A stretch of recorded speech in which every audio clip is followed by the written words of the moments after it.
ಮೇಳ ವಿಶ್ವವಿದ್ಯಾಲಯದಲ್ಲಿ ಮತ್ತು ಇನ್ನಿತರ ಎಲ್ಲ ವಿಶ್ವವಿದ್ಯಾಲಯಗಳಲ್ಲಿ MLIC, MPhil, PhD, net set ಆದಂಥ ವಿದ್ಯಾರ್ಥಿಗಳು ಸಿಕ್ಕಾಪಟ್ಟಿ ಜನ ಇದ್ದಾರೆ. ಆದರೂ ಕೂಡ ನಮ್ಮ ಗೌರ್ಮೆಂಟಿಂದ ನಮ್ಗೆ ಇನ್ನೂವರೆಗೆ ಏನೂ ಸ್ಪಂದನೆ ಬಂದಿಲ್ಲ. ಗ್ರಂಥಪಾಲಕರು ಎಲ್ಲ ಲೈಬ್ರರಿಗಳು, ಗೌರ್ಮೆಂಟ್ ಕಾಲೇಜಲ್ಲಿ ಎಲ್ಲ ಲೈಬ್ರರಿಗಳಿದ್ದಾವೆ. ಆದರೂ ಕೂಡ ನೆಟ್ ಸೆಟ್ PhD ಆದವರು ಸ್ವಲ್ಪ ಜನಕ್ಕೆ ಅಷ್ಟೇ ಆಗಿದೆ.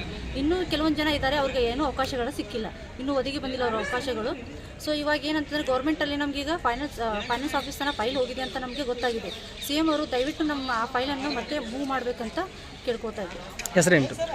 ಡಾಕ್ಟರ್ ರೇಣುಕಾ ಪೂಜಾರಿ ಅಂತ. ನಾನು ಪ್ರೊಫೆಸರ್ MK ಬಿರಾದರು, ವಿಜಯಪುರ ಜಿಲ್ಲಾ ಗ್ರಂಥಾಲಯ ಸಂಘದ ಅಧ್ಯಕ್ಷರು. ನಾವು ಇಲ್ಲಿ ಏಕೆ ಬಂದಿದ್ದೇವೆ ಅಂದರೆ, ಗ್ರಂಥಾಲಯ ಮತ್ತು ಮಾಹಿತಿ ವಿಜ್ಞಾನ ವಿಭಾಗದ ಸಾರ್ವಜನಿಕ ಗ್ರಂಥಾಲಯ, ಕಾಲೇಜು ಶಿಕ್ಷಣ ಇಲಾಖೆ, ಪದವಿ ಪೂರ್ವ ಶಿಕ್ಷಣ ಇಲಾಖೆ ಹಾಗೂ ಎಲ್ಲ ವಿಶ್ವವಿದ್ಯಾಲಯದ ಒಟ್ಟು ಗ್ರಂಥಾಲಯ ವಿಭಾಗದಿಂದ 2009ರಿಂದ ಯಾವುದೇ ಹುದ್ದೆಗಳನ್ನು ತುಂಬಲಾಗಿರುವುದಿಲ್ಲ. ಆದ ಕಾರಣ ನಾವು DC ಸಾಹೇಬರಿಗೆ ಮನವಿಯನ್ನು ಕೊಡಲಿಕ್ಕೆ ಬಂದಿದ್ದೇವೆ.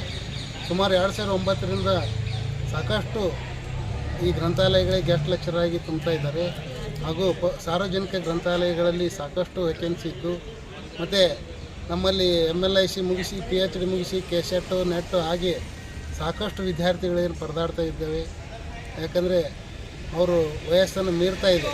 ಸುಮಾರು 40, 42, 43, 45 ವರ್ಷ ಅವ್ರು PhD ಮುಗಿಸಿ, KSET ಆಗಿ, ನೆಟ್ ಆಗಿ ಪಾಸಾಗಿ ತಮ್ಮ ಉದ್ಯೋಗಕ್ಕಾಗಿ ಓದ್ತಾ ಇದ್ದಾರೆ. ಆದ ಕಾರಣ ಸರ್ಕಾರಕ್ಕೆ ಇದೊಂದು ನಮ್ಮ ಜಿಲ್ಲಾಧಿಕಾರಿಗಳ ಪರವಾಗಿ ಸರ್ಕಾರಕ್ಕೆ ಒಂದು ಮನವಿಯನ್ನು ಸಲ್ಲಿಸಿದ್ದೇವೆ. ನನ್ನ ಹೆಸರು ಮಾಂತೇಶ್ ಕೆ.